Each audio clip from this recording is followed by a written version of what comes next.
Salam alaikum, ihr Lieben. Willkommen auf meinem Kanal zu diesem neuen indischen Video von mir. Heute kochen wir wieder nach langer Zeit ein leckeres indisch-pakistanisches Gericht. Und zwar koche ich hier zusammen die gelben Linsen mit den gelben Zucchinis aus meinem Garten, die ich noch vom Sommer gefroren hatte. Man könnte allerdings natürlich auch grüne, ganz normale Zucchinis dafür verwenden.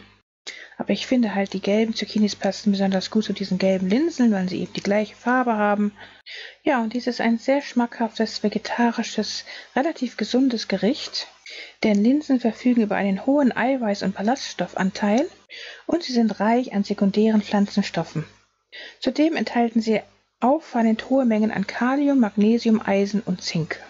Unter anderem, ich habe jetzt die Linsen mindestens 12 Stunden lang im Wasser eingeweicht, damit sie ihre Enzyminhibitoren und Phytinsäure verliert.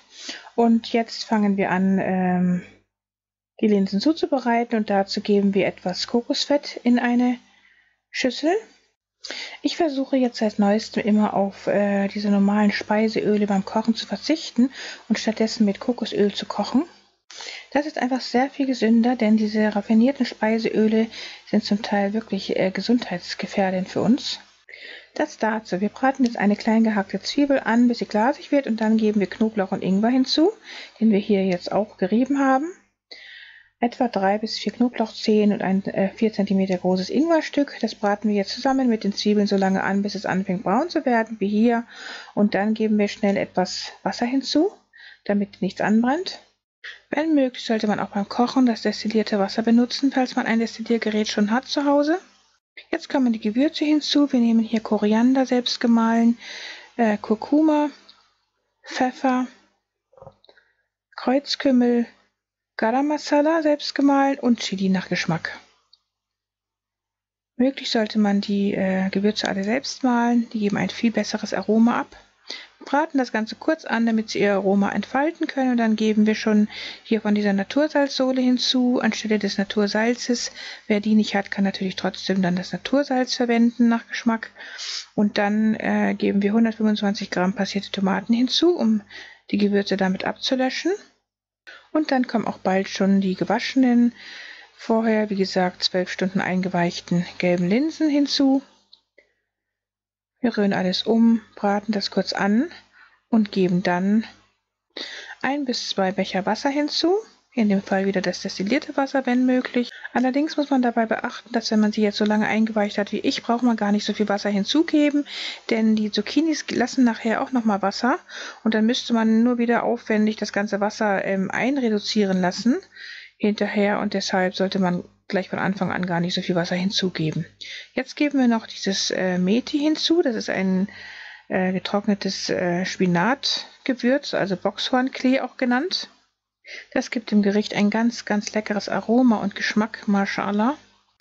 Dann lassen wir die Linsen auf kleiner Flamme so lange kochen, bis sie fast gar sind. Das heißt, sobald sie schon weich sind, aber noch nicht matschig, geben wir dann die Zucchinis hinzu. Hier in dem Fall hatte ich eben diese gefrorenen gelben Zucchinis aus meinem Garten noch vom Sommer. Aber man kann natürlich auch jede andere Zucchini-Art hinzugeben. Und dann lassen wir das Ganze aufkochen und dann auf kleiner Flamme so lange köcheln, bis auch die Zucchinis gar sind. Ich habe hier, wie wir sehen, etwas zu viel Wasser hinzugegeben am Anfang, und deshalb musste ich das am Ende wieder einreduzieren lassen. Denn am Ende soll das dann so aussehen, wenn das fertig ist. Also es sollte nicht mehr sehr viel Soße übrig sein, sondern relativ trocken. So schmeckt das einfach besser. Und dann geben wir am Ende noch etwas Grünes hinzu, wie in diesem Fall jetzt gefrorene Frühlingszwiebeln. Aber man kann natürlich auch Koriander zum Beispiel hinzugeben, frischen. Das würde besonders gut dazu passen und auch sehr lecker schmecken. Den könnte man dann am Ende, genau wie hier die Frühlingszwiebeln, einfach unter die Soße rühren, nachdem die Soße schon fertig gekocht ist und der Herd ausgeschaltet wurde. Und dann kann man das Ganze auch schon servieren. Linsen passen sehr gut zusammen mit Vollkornreis. Denn um die biologische Wertigkeit der Linsen zu erhöhen, sollte man sie zusammen mit einem vollwertigen Reis genießen. Denn in Linsen fehlen 2 essentielle Aminosäuren, und zwar das Methionin und Cystin, die jedoch im Reis enthalten sind. Kombiniert man nun beide Lebensmittel, so können dem Körper alle 8 essentiellen Aminosäuren zur Verfügung gestellt werden. Daher ist diese Kombination aus ernährungsphysiologischer Sicht optimal. Zudem schmecken sie auch mit Reis zusammen einfach am allerbesten, finde ich, Mashallah. Wenn man dazu noch einen leckeren, knackigen Salat reichen würde, wäre das ganze Menü einfach perfekt. Leckere Linsengerichte wie dieses hier stellen für Vegetarier und aber auch für Veganer eine sehr wertvolle Eiweißquelle dar. Dann hoffe ich, dass euch dieses indische Linsengericht genauso lecker schmecken wird wie mir. Dann wünsche ich euch viel Erfolg beim Nachkochen dieses leckeren, gesunden, vegetarischen Gerichts. Viel Spaß dabei, gutes Gelingen, guten Appetit, vergesst nicht Bismillah zu sagen und dann sehen wir uns inshallah wieder beim nächsten Rezept. Liebe Grüße, Salam alaikum, eure Mariam.